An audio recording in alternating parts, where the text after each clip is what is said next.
गावाकडनं आलेला आहे पंकज दादा. काय काय केलंस? सगळं केलं. मी डेकोरेशन केलंय.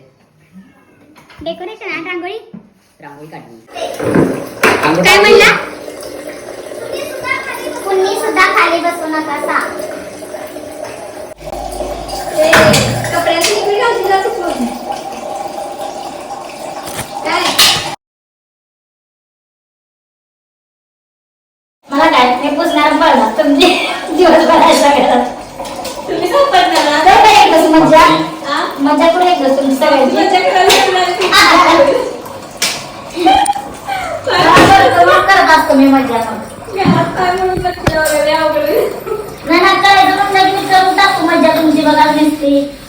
आमची मजा म्हणजे सदा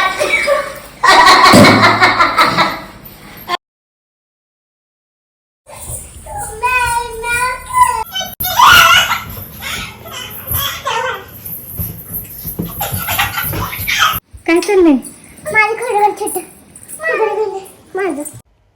तर मी मम्मीच्या एंगेजमेंटच्या साडीचा कुर्ता शिवायला घेतलेला आहे. त्याचं मोजमाप वगैरे करून आमचा हा कुर्ता सेट संध्याकाळपर्यंत शिवून झालेला आहे. तुम्ही बघू शकता.